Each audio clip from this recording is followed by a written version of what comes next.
হে আমার বায়ু বন্ধুরা, আমাদের এটা স্মরণ রাখতে হবে। আমাদেরকে এক সময় কবরে ফিরে যেতে হবে। আমাদেরকে এই পৃথিবীতে আজীবনের জন্য আমরা আসি নাই। আমরা দুনিয়াকে কামাই করার জন্য আসি নাই। আমাদের মনে রাখতে হবে আমরা আখিরাত কামাইয়ের জন্যই আমরা দুনিয়াতে এসেছি। হে আমার প্রিয় বন্ধুরা, দুনিয়া হচ্ছে আখিরাতের শস্য ক্ষেত। আসসালামু আলাইকুম প্রিয় বন্ধুরা। আমরা আজকে এমন একটি জায়গায় চলে এসেছি যেখানে আমাদের শেষ ঠিকানা হবে। আমরা আজকে এই রমজানের মধ্যে কবরস্থানে চলে এসেছি, যেখানে অসংখ্য মানুষ আল্লাহ তাআলার ডাকে সাড়া দিয়ে কবর জগতে পাড়ি জমিয়েছে।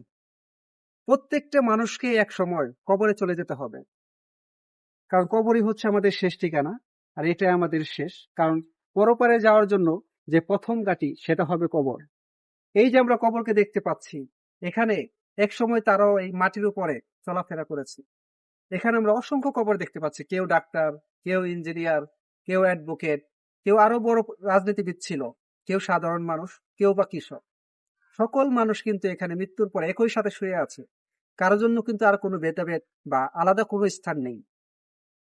আমরা দুনিয়াতে কত অহংকার করে থাকি, কত চাকচিক্যের মধ্যে নিজেদেরকে ছড়িয়ে বিলীন করে দেই, কিন্তু আমরা কি একবারও চিন্তা করি যে আমাদের শেষ ঠিকানাটা হবে এই কবরস্থান, যেখানে মাত্র ৩.৫ হাত জায়গার মধ্যে আমাদেরকে থাকতে হবে। দুনিয়ার এই চাকচিক্য আমাদেরকে সাময়িক সুখ এনে দিতে পারলেও আমাদেরকে আখেরি যে সুখটা সেটা দিতে পারে না। এই জন্য আমরা সকল প্রকার অহংকার, সকল প্রকার দাম্ভিকতা, এই মাটির উপর চলাফেরা করতে আমরা দ্বিধাবোধ করি না। কিন্তু আমাদের এটা মনে রাখতে হবে, হে আমার বায়ু বন্ধুরা, আমাদের এটা স্মরণ রাখতে হবে। আমাদেরকে এক সময় কবরে ফিরে যেতে হবে। আমাদেরকে এই পৃথিবীতে আজীবনের জন্য আমরা আসি নাই।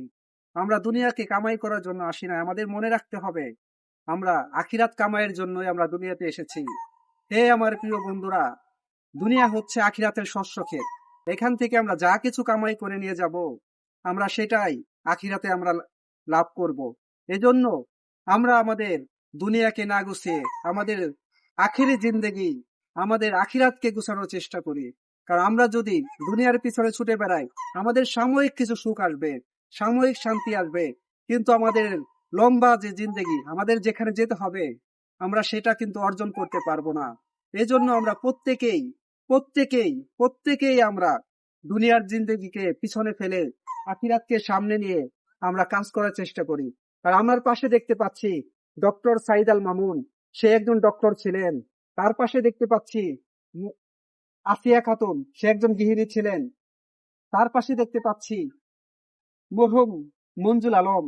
এরা প্রত্যেকেই কিন্তু বিভিন্ন পেশায় জড়িত ছিল, কিন্তু আজকে তারা আল্লাহ তাআলার ডাকে সাড়া দিয়ে কবর জগতে পাড়ি জমিয়েছে।